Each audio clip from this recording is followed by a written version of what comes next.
OK, là, je vous rappelle, il y a le Grand Prix à Montréal, sur le pont Jacques-Cartier ce matin, là, la première voie en direction de l'île Notre-Dame, c'était Jamais ben raide, jamais full pin. Comment je peux le dire? Full jamais.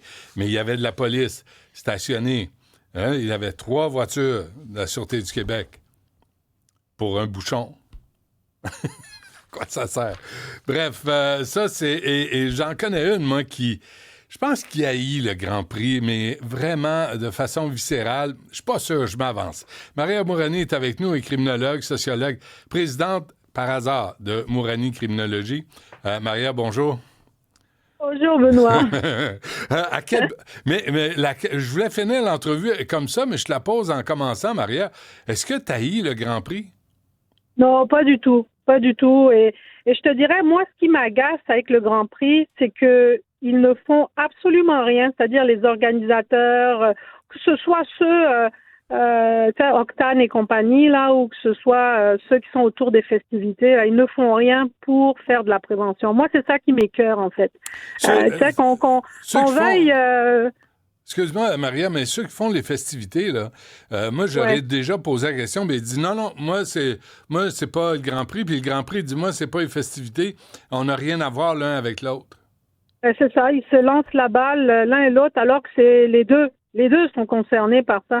Ça, c'est fini l'époque là où ils peuvent se mettre la tête dans le sable, là où on n'est pas sûr, c'est pas vrai, ça, qu'il n'y a pas de prostitution, il y a pas d'exploitation, c'est pas vrai, il n'y a pas de traite, les gens ils viennent pas de, ça, c'est des conneries tout ça. Non, maintenant c'est fini là, ils peuvent plus se cacher. La police, les groupes là qui travaillent avec les victimes. Tout le monde, les chiffres le montrent, tout le monde dit qu'il y a une augmentation, que c'est un épicentre, c'est l'Eldorado des proxénètes. Ils peuvent plus se cacher la tête dans le sable. Mais Donc ça là, fait... maintenant, là, qu'ils sont tout nus, là, Ouais, ils peuvent-tu commencer à faire de la prévention? ouais. T'sais? Ça fait longtemps que t'en parles, Maria. Tu te souviens, Ah oui, ça fait. je me souviens, là, tu m'en avais parlé une première fois. Écoute, ça doit faire au moins 15 ans, si c'est pas 20. Minimum. Au coin Ouais, de ouais. Peel et Sainte-Catherine, tu sais, pour les francs-tireurs. Puis tu avais sorti Oui! ça, l'âge d'entrée en prostitution, c'est 14-15 ans, puis tu nous avais fait le portrait de la situation. Et depuis ce temps-là, moi, à chaque année, je pense à toi quand on parle du Grand Prix, parce que de toute évidence, on refuse d'aborder le problème de face. Oui, oui, tout à fait. Et c'est drôle, tu vois, je l'avais oublié, celle-là. T'as raison. Moi, je pensais que la première fois que j'en avais parlé officiellement, là, tu sais, publiquement, là, c'était en 2012, là, tu sais, et puis ça avait fait scandale. Puis là, j'ai passé une journée, là, à répondre aux médias. Comment ça, l'Eldorado, des proxénètes et tout. Et je capotais cette journée-là, mais t'as raison. Ça fait bien plus longtemps que ça que j'en parle. Puis tu vois, là, après 15-20 ans, là, c'est triste à dire, hein. Ouais. Et tu sais, les chroniques que j'ai fait paraître depuis mercredi, là, tu sais, le nombre de commentaires niaiseux que je reçois encore, là, Par j'ai exemple? l'impression, là, ben là, non, Madame Mourani, il faudrait légaliser ça, là, ça va régler notre problème. Tu sais, les niaiseries comme ça, là. Je suis là, je dis, mais ça n'a pas de bon sens. On continue encore à réfléchir. Oh, vous savez, Madame Mourani, il y a des bons clients. Oh, vous savez, Madame Mourani, vous exagérez encore. Il n'y en a pas de problème. Hey, ça fait 20 ans, là, qu'on sait maintenant, là, qu'il y en a un problème. Est-ce qu'on peut juste passer à autre chose? Ouais. Je t'avoue, là, j'aimerais ça l'année prochaine, là, ne même pas parler de la F1, là, qu'on me dise, la Octane, là, OK? Je les ai contactés, eux autres, pour savoir qu'est-ce qu'ils foutent, là. Qu'est-ce qu'ils font pour faire de la prévention? Oh, nous avons décidé de faire de la formation sur l'exploitation sexuelle. Mais à qui? À qui vous faites cette formation-là? Est-ce que vous la faites à tous vos touristes qui débarquent là? Est-ce que vous leur dites que c'est interdit d'acheter des services sexuels? Que s'il y a des gars qui les rabattent là sur le... Eux autres, ils disent que ça se passe sur la rue Creston. C'est faux. Ça se passe sur leur site, là. Il y a des gars qui vont faire du rabattage là-bas. Ils repèrent les mecs, là, qui sont tout seuls, là, les touristes, là, qui parlent des langues étrangères, là. Ils les repèrent comme ça. Ou bien ils voient un groupe de gars assis sur les fauteuils, là, à regarder les écrans. Ou bien dans les parties, là, qui font dans les espèces de roulottes, là. OK? Mm. C'est sur le site, ça, de la F1. Ben, ils vont là-bas, les rabatteurs. puis il leur dit, bon, ben, tu vas dans tel coin, là, puis tu dis que c'est Carl qui t'envoie, tu dis que c'est un tel qui t'envoie. Ou bien carrément, les gars, là, les proxénètes, là, ils débarquent avec leurs filles dans les petites roulottes.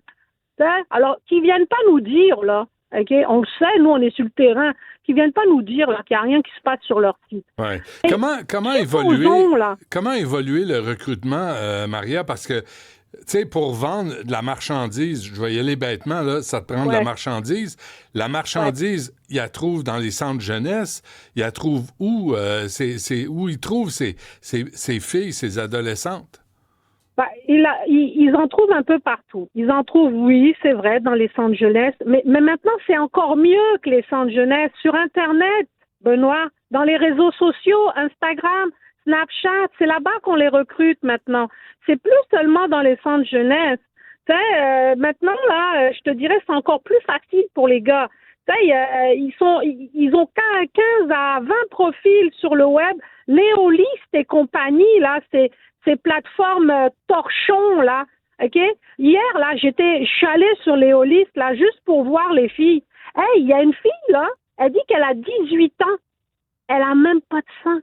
Elle a l'air d'une petite de 14 ans. Elle est sur Léoliste. Ils ont même plus besoin de se cacher, Titi. Ils sont sur Léoliste. Mais que fait la police? Ils sont sur Léoliste, eux autres. Ils m'ont dit, on est sur Léoliste. OK, je comprends. Ils font de leur mieux, tu sais, Benoît. Ils font de leur mieux. Tu sais pourquoi? Je veux te dire. Actuellement, notre gros problème, là, c'est pas juste la F1. C'est tout l'été, c'est constant. Notre problème, là, c'est le manque de courage politique. Je vais te dire pourquoi. Puis ça, c'est quels que soient les partis. Actuellement, là, il y a le bon client, le mauvais client, la petite de 14 ans, puis la madame de 19 ans. On les traite pas de la même manière.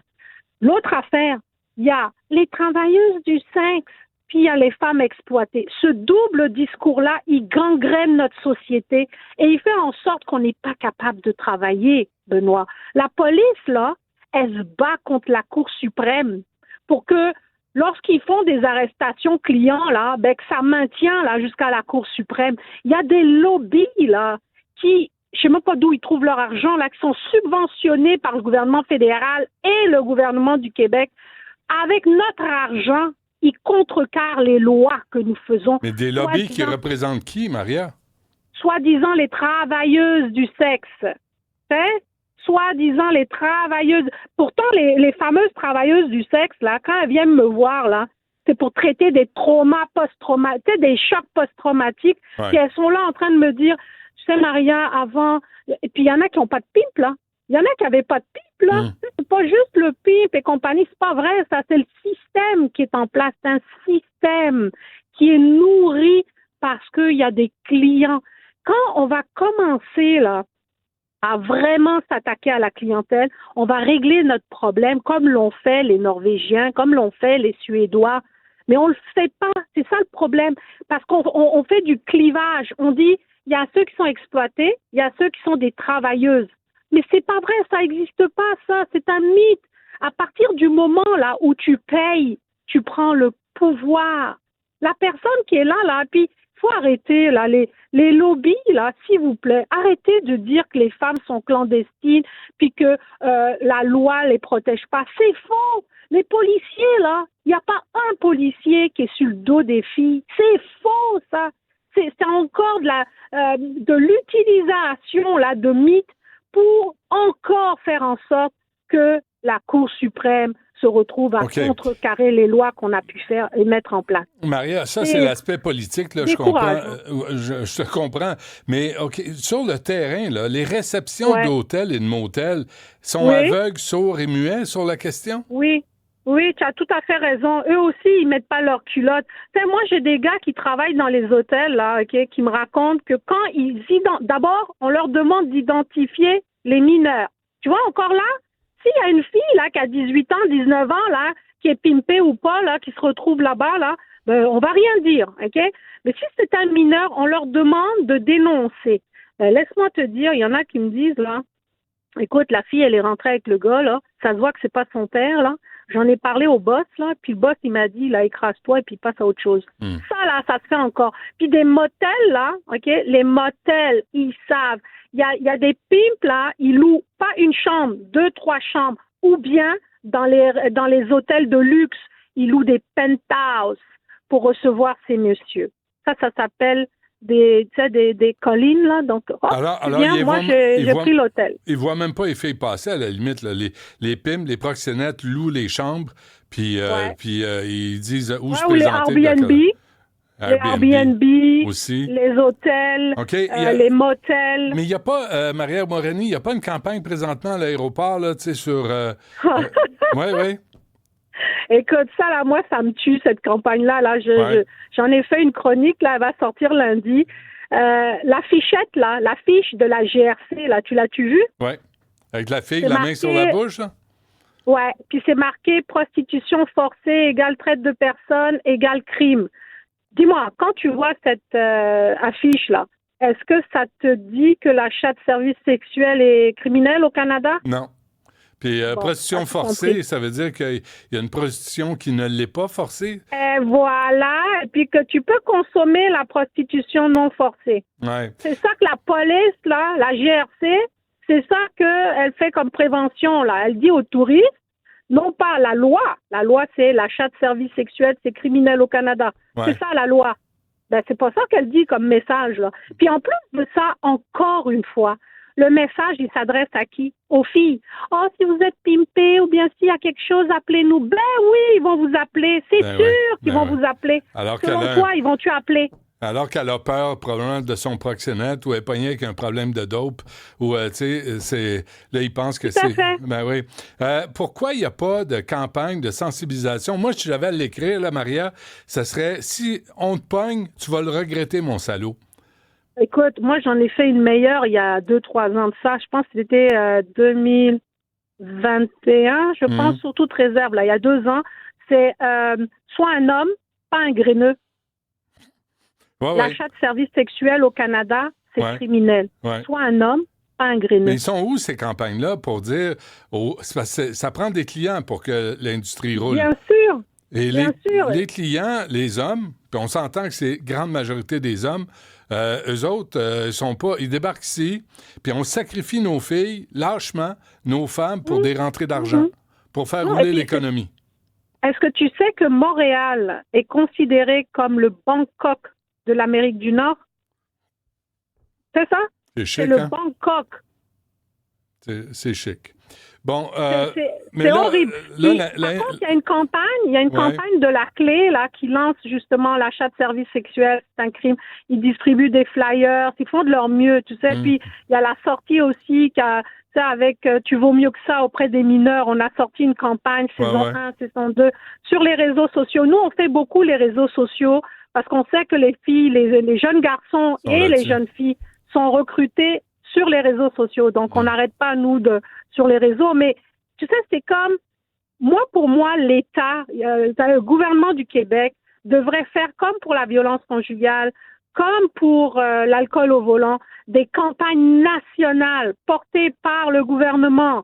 Cette tolérance zéro. L'achat de services sexuels au Québec, c'est tolérance zéro. Oui, mais ça ne l'est pas. Et faire des actions... Oh non, pas du tout. Mais ça ne l'est pas. Et d'ailleurs, si tu fais des campagnes, là, pas juste des hommes blancs, il y a des salauds de toutes les races, de toutes les religions, de toutes les provenances. Tout à fait. Le portrait, si tu veux, là, si on dit c'est quoi le portrait du prostitueur, on va arrêter de les appeler des clients, là. Ouais. C'est toutes les classes sociales, toutes les religions, toutes les races, c'est tout. C'est tout le monde. Puis c'est des touristes autant que des locaux, que des gens qui habitent ici. Donc, ça s'adresse à tout le monde. Je dois te laisser aller, je le sais, là, Maria, mais as-tu peur que l'an prochain, on fasse la même entrevue, puis dans 5 ans, puis dans 10 ans, puis que, tu sais, je sois à la retraite, mais que je rentre te parler juste pour toi, puis qu'on répète la même astie d'affaires sur la prostitution, puis comment on est large devant la question? Pour l'instant, à l'heure où on se parle, je te dirais oui, je pense qu'on va être encore pogné à la faire, cette entrevue, l'année prochaine et pour une couple d'années parce que, écoute, les avancées, là, si je regarde dans 20 ans, là, la seule avancée que je vois maintenant, c'est qu'on reconnaît qu'il y a un problème. Est-ce que tu peux croire ça? Mon Dieu. On reconnaît qu'il y a un problème. On frise le vaccin. On reconnaît que la F1 est tout l'été. est un générateur d'exploitation de prostitution, dis-le comme tu veux, on le reconnaît. Ouais. Il y a du financement des grenailles qui sont donnés pour parler à ces prostitueurs, mais le constat que moi je fais, c'est qu'il y a, quand la loi est sortie en 2014, 2015, si ma mémoire est bonne, il y a 2 ans plus tard, donc disons de 2017-2018, il y avait plus d'actions clients qu'il y en a maintenant.